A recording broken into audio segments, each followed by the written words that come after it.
Selama ulama-ulama tersebut mempunyai guru-guru yang mursyid, tahu siapa itu Abu Ya'min. Karena ahwaliyah mereka itu ditanggung jawab oleh gurunya.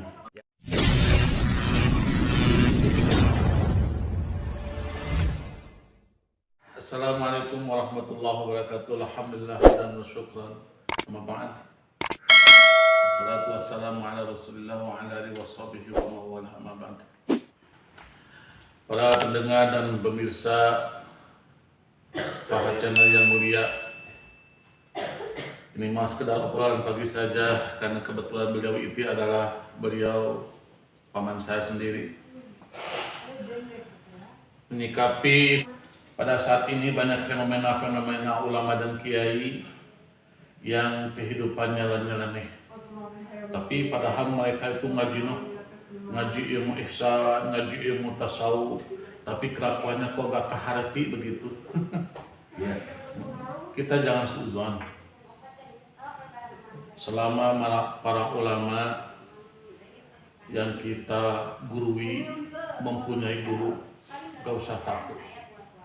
Karena ahwaliyah mereka itu ditanggung jawab oleh gurunya. Ada seorang ulama Abu Ya dari daerah timur. Gurunya itu mulia,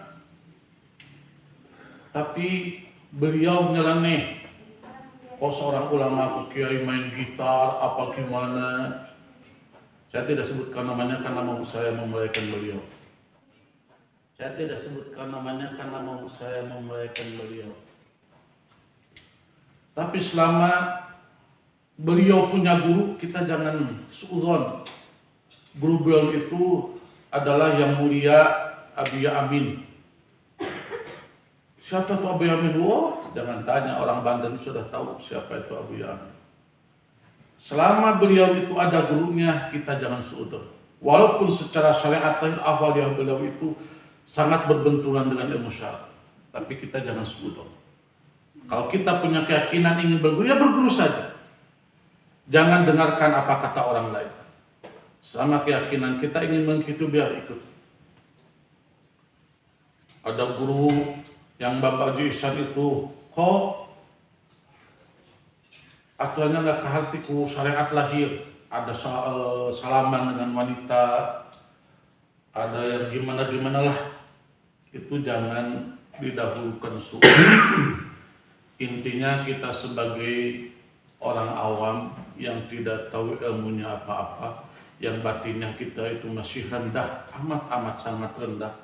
Ketika melihat seorang kiai yang nyeleneh kehidupannya, tapi ngajinya bab ihsan, bab ilmu tasawuf, sangat berbenturan. Kalau sebagai orang awam, kita itu tidak boleh suudzon dulu.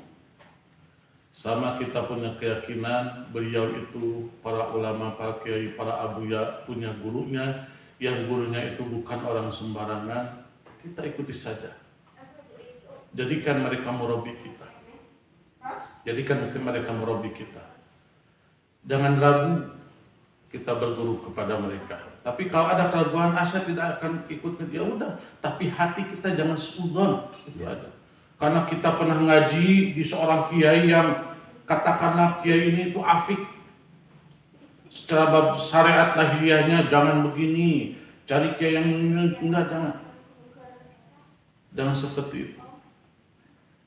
Karena semua ulama yang pada saat ini itu kebagian masing-masing dari Rasulullah SAW. Gak ada yang, memang tidak ada yang bisa menyamai atau mengaluhuran Rasulullah. Memang tidak ada. Gak ada. Siapa yang bisa mengaluhuran Rasulullah? Itu tidak ada. Justru karena ketidakbisaan mereka mengaluhuran Rasulullah, di sana batinnya mereka itu tidak kuat, akhirnya nyeleneh kelakuannya. Kalau seseorang bisa menyayangi Rasulullah itu tidak mungkin. Jadi kesimpulannya lah, saya itu tidak biasa ngobrol kayak gini, pemirsa. Jadi balelo om. Jadi intinya beginilah, sebagai seorang yang awam yang katakanlah kita itu masih kena al-fakir, ilmu kita itu masih rendah, jangan gampang suudzon terhadap para kiai, para ulama yang ngajinya bab tasawuf, kemudian ahwaliyah mereka secara syariat melanggar aturan agama, jangan mendahulukan suudzon. Kalau misalnya kita penasaran, tabayun saja pada ulama tersebut, tabayun. Kok Pak Kiai kenapa Anda berkelakuan begini? Kok Pak Kiai kenapa Anda berkelakuan begini? Udah gitu aja. Jangan didahulukan suudzon. Itu adalah dari saya malah. Jadi kesimpulannya, menyikapi para ulama, para kiai yang akhir zaman ini banyak kelakuannya yang nyeleneh, kita jangan mendahulukan suudzon. Walaupun kita pernah berguru kepada ulama yang katakan ulama ini itu secara syariat afi, jangan main gitar, jangan bersalaman dengan wanita, atau gimana-gimana. Kemudian ketika kita berguru batiniah kita kepada guru kita yang kelakuan nyeleneh, kita harus benar-benar merasakan murabna, menjadikan mereka murabi kita, dan kita sebagai yang lain yang tidak berguru kepada beliau jangan didahulukan suudzon. Jangan didahulukan suudzon. Nantinya kita kalau kata bahasa Sunda katul hak bahaya, katul hak bahaya, katul hak bahaya, bahaya, katul hak bahaya. Beliau misalnya sudah benar di hadapan Allah, kelakuan kita mas suudzon terhadap beliau belum tentu benar, sudah yakin tidak benar. Kelakuan mereka itu di hadapan Allah sudah benar karena ketidakkuatannya mengerti Rasulullah, karena keimanan yang sangat mulai naik kepada Allah, tidak bisa menyimpan Rasulullah, akhirnya kelakuannya di luar nalar, misalnya di luar aturan syariat.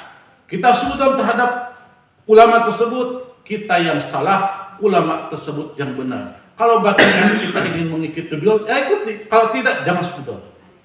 Gitu aja, jangan suudzon ya. Kita mah harus kepada siapapun lah bersihkan hati, jangan suudzon.